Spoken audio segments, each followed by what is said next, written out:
Hi, welcome back. This week on the show, I'm delighted to welcome David Walmsley, who's Chief Customer Officer at House of Fraser. David's got 20 years experience in digital and retail, having previously worked for the likes of M&S, John Lewis and Dixon's Carphone. Enjoy the chat.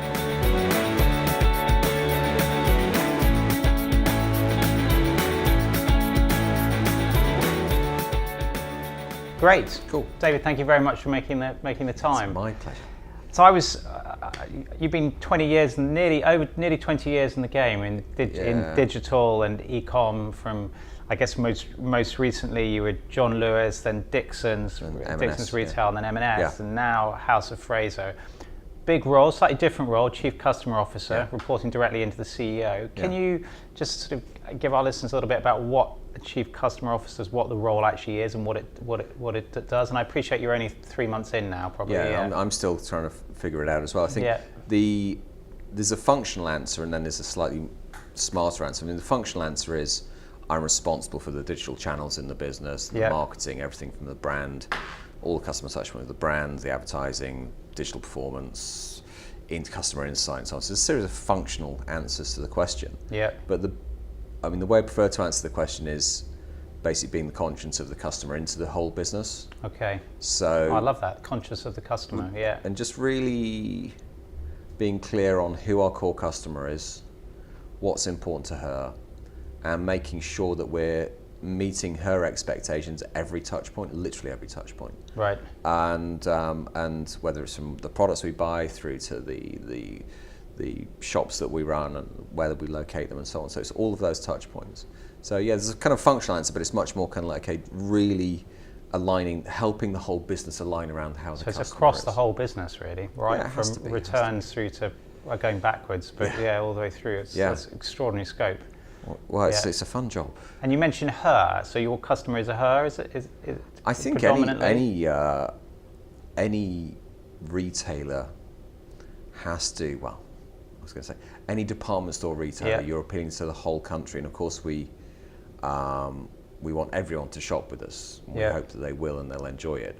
But it's particularly when we think about the designing our business, so the services we offer, the model choice now, the advertising, the product ranges that we buy, the brands that we buy, we have to design it with kind of one person or one archetype in mind first, and then hope that it appeals to everyone else beyond that. Yeah. You know, it's not going too narrow. You don't want to be crazy about it, but you can't design a business around 6 segments. No, absolutely. Because you'll just sort of go in so many different directions, and you'll dilute your vision. It's helping the business keep focused on the kind of core customer, really. Yeah, and it's like I said, if you're trying to design a fashion floor for 6 different types of customers, you're going to not get very far. Yeah. If you're designing it for one customer, you've got a pretty good litmus test every step of the way around, okay, does this work or not? And what about, so with your kind of, I guess, I love that term you use, the consciousness of the customer. And I kind of takes me back to, I can remember a meeting probably 6 years ago in Reevoo, and Reevoo, obviously independence and trust was quite at the heart of what it does. And we had a very heated discussion in the business where we had a client, and actually there was a business driver the client was trying to do which didn't fit the consciousness of the customer. Yeah. And so and hence there was a tension between business and revenue and customer values, if you like. Yeah. Do you find that you're getting sucked into those sorts of conversations? And actually, and I'm not just saying this because it's the business I'm working at, but it's one of the things I'm loving about House of Fraser is the positivity, the entrepreneurial spirit in the business. Is that everything there's a lot of listening, but when I'm talking, it's, people say, let's look at that, let's do that. So you're not running into lots of ifs and buts, which you can in other organisations. So it's a really open organisation, open to kind of building on its heritage and innovating. It's a great tradition in recent years of pushing the innovation. Because you're kind of, I guess you've got the heritage, but you're young in terms of new owners and I guess in new management, etc. So everyone wants to go for it. Exactly, and that's the strength. It's 150 years of kind of heritage, retailing heritage, all the way back to Hugh Fraser. Some amazing stores in our estate, around the country. Indeed, we're opening a new store in Nanjing in the next few months. So we're buccaneering across the globe. But so you're going to have to start looking at Chinese customers as well, and the mix, the kind of an international customer base. So your job is going to, I guess, increase in complexity pretty rapidly. Oh yeah, and, China's just a fascinating place to do business. We're doing some things around 11/11, Singles Day. Even in London, we're doing some things. So it's a growing part of our market. But it's just one example of innovation, buccaneering spirit, and kind of the kind of business that House of Fraser has built over 150 years. And then in recent years, it's kind of led the way in digital innovation, multi-channel innovation, and that gives us a great platform to build on. Great. And super exciting. And so you're having landed three months in, what are your priorities, if you're happy to kind of talk about them? Well, here's my blueprint. I think I can tell you explicitly what the three parts of the marketing strategy are. Which are just thinking, can I say? But it's three very simple words, which is premium, local, and personal. Okay. And we have to be all three of those things. On premium, it's about investing in photography, creative, campaign, talking about our amazing full price stories. I think you can, as a marketing team chasing ROI, you can sometimes get drawn into always talking about your events and promotions. We've got amazing full price stories, amazing brands. When you mean full price story, what do you mean by that? I mean, actually, just as a retailer, you end up your marketing budgets end up skewing towards your events and promotions. Got it. Okay. When you're not actually full price. Got it. Actually spending money when you're not in promotion, and just bringing the business back to the amazing stories we've got. I was in Shrewsbury store. We refitted that store, 30,000 square feet. It's a really nice size store. In there last Thursday evening for the relaunch, and you're on the women's wear floor, and you've got Barber and Gant and Hobbs and Jigsaw and it's just like, wow. I'm not trying to. I saw on your Twitter stream that you're the largest barber. Sort of as a stockist or retailer, shop, which is extraordinary, actually. Exactly, and that's the point. It's extraordinary because I think it wouldn't have come to my mind. That would have, And we have, as a brand, we have great brand awareness. People know House of Fraser exists. People know we're a department store, and I think the marketing challenge, in terms of is the premium handwriting, is to talk about do two things. One, talk about the amazing offer we have, just talking to customers. The second is something I've been obsessing about a lot recently, which is how do we remind our customers that we love them? Again, as a retailer, it's not about House of Fraser, as a general observation. You can get sucked into telling your customers why they should love you. Rather than the other way around. Exactly, and that comes on to the third pillar, and personal, talking with our customers, saying thank you to our customers. Rewarding loyalty means thank you for staying with us. Not just points make prizes. And then local, we've got 61 stores in the UK talking about the catchment areas. We did 3 VIP customer events last week. We're trialing new formats for those. One of them was at a private viewing at the Lowry Gallery in Manchester, something you might not expect from House of Fraser. It's less about the product, more about we just like to treat you. So just trying those kind of moments of surprise and delight for our customers is what premium, local, and personal looks like.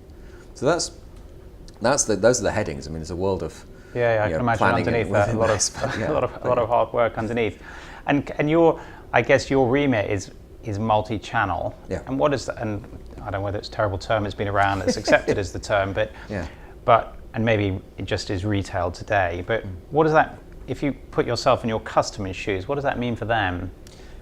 It's a good question, because I think when the term multi-channel can sometimes mean click and collect and order online and collect in store, and having some vague awareness that people might research online and buy in store, and digital marketing doesn't just work for your web channel, it works for your stores, and by the way, offline advertising also works for your digital stores. So all those kind of e-com businesses, e-com teams around the country rail against marketing budgets being attributed to their channel. Tough. Newspaper adverts will drive people to your website. So it's all of those kind of mechanics. But I think beyond that, it's we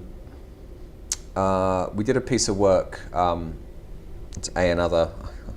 Hesitating to say, I'm sure I'll get into trouble for saying which retailer it was, but another retailer, which is very simply, we were talking about personalization, and within the industry, people get obsessed with personalization. We need to personalize the experience, and I was going into it with we need to content targeting and landing page targeting and blah, blah, blah, mechanics. Yeah. And when we talk to our customers about what does personal to you mean in the context of this retail, it was, well, don't waste my time.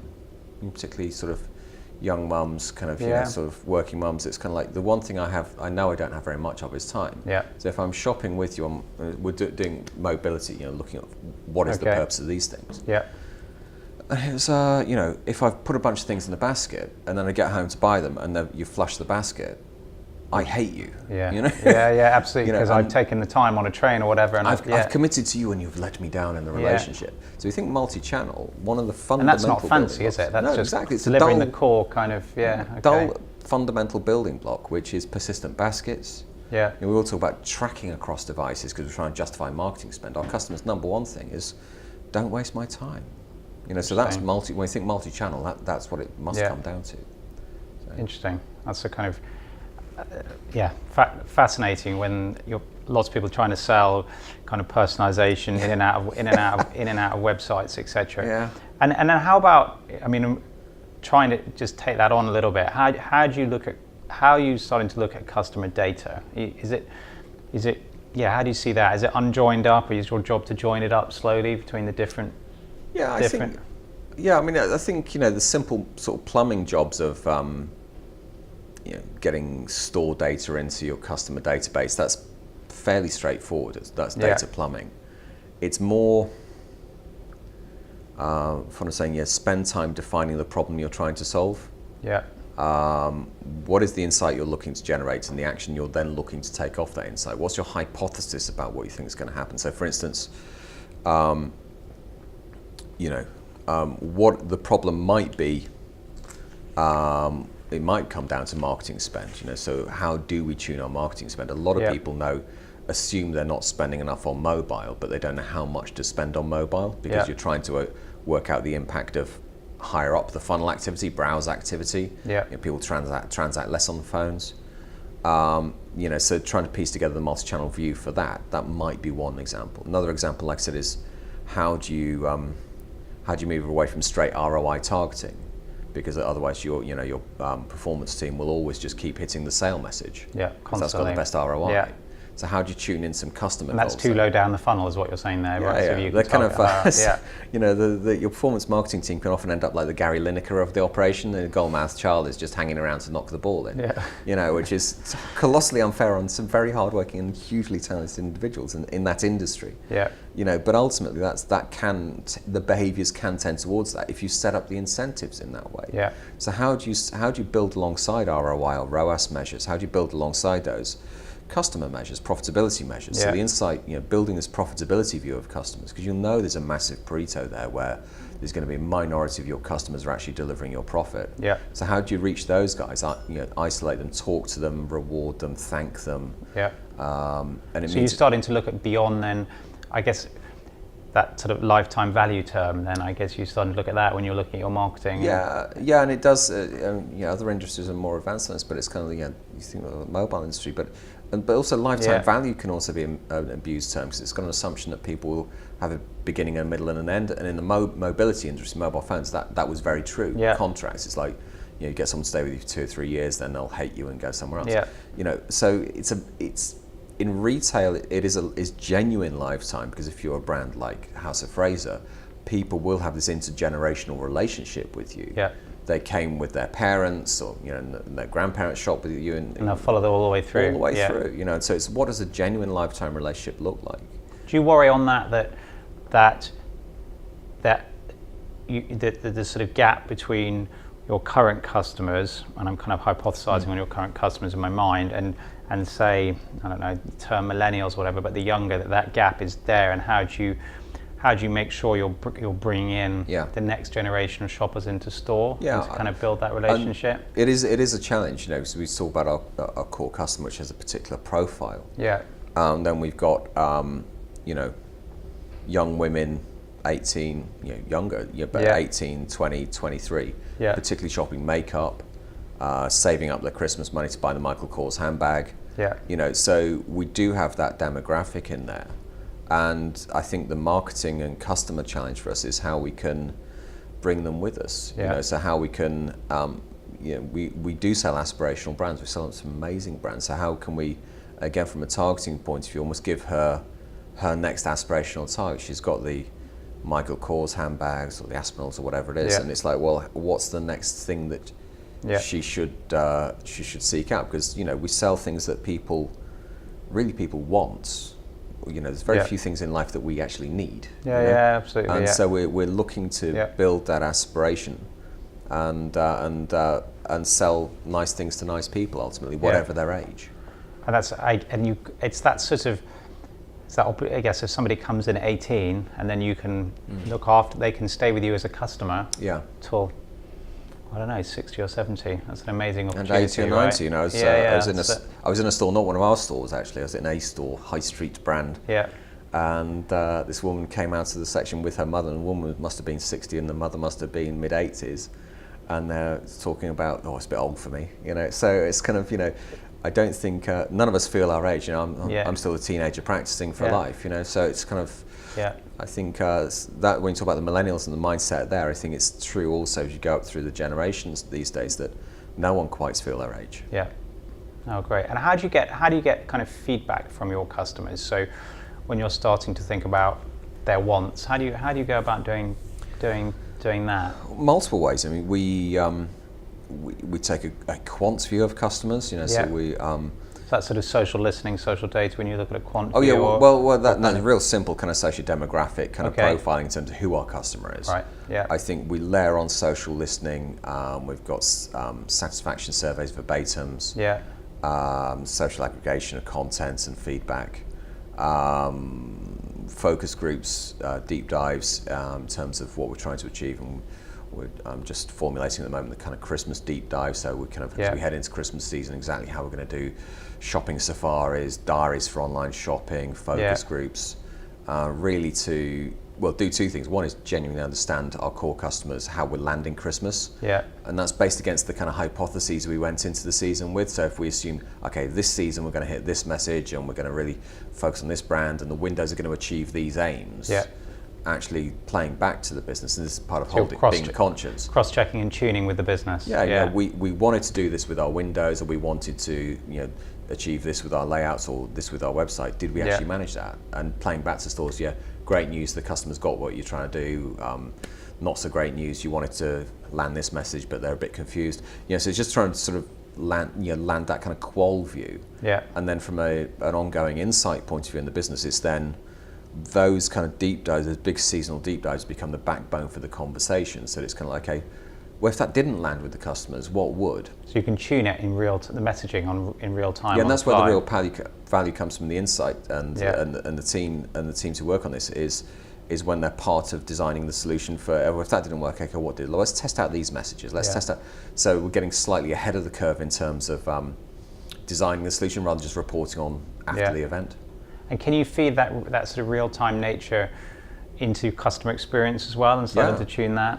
Exactly. I mean, the teams here are very well set up on that front. It's being able to use a multivariate testing platform to test out hypotheses. Yeah. It could be testing out everything from kind of delivery methods and price points, because we can all guess at what's going to work for a customer, but best off not testing it fully in live, best off MVTing it. Yeah. Testing out new features, getting to the point where you can, no feature should be rolled out 100%. You should throttle up every feature. Yeah. Every feature that's rolled out should have a success criteria, a measurable success criteria. So that level of control over the platform and experience is fundamental. And getting that real-time feedback from the customers is the most powerful thing for a product team. Yeah, absolutely. And that's then your remit filling out to the whole business. So. Yeah.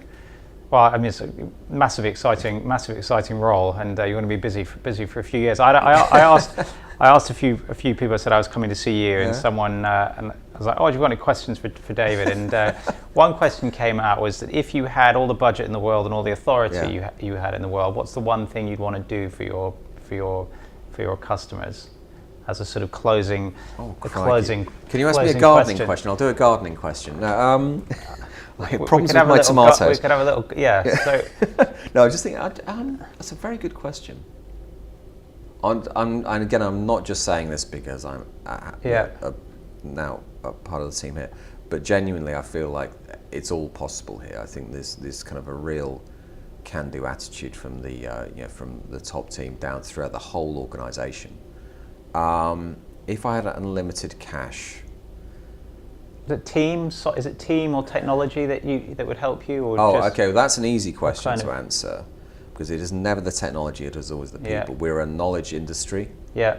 And I just come from, I was saying before we started filming, coming from seeing a very good software company. Yeah. But it's never the tech; it's always the people. And I think it's not about hiring people or whatever. It's about sort of the talent we have and helping individuals and teams focus on spending time defining the problem we're trying to solve. I think I said it earlier, but one of my all-time favorite quotes is Einstein saying, I think I said this to you before, but Einstein said if he had an hour to save the world, he'd spend the first 54 minutes defining the problem. Yeah. And that's the fundamental challenge in probably in life, frankly, but certainly in e-commerce and retail. There's so many things we could do, so many options, so many clever gadgets and widgets and bits of tech. So many shiny things, people throwing shiny things in exactly. the whole time. I don't want to spend money on that. I want to spend sort of money and resource on building world-class team, a real machine that's empowered and enabled and can just get on with stuff and rip it up. And I think we're really well placed at Hoff to do that. So that's where great. Great place to end. David, thank you very much for your time. Thank you very much. Lovely. Cheers. Thank you. That was great.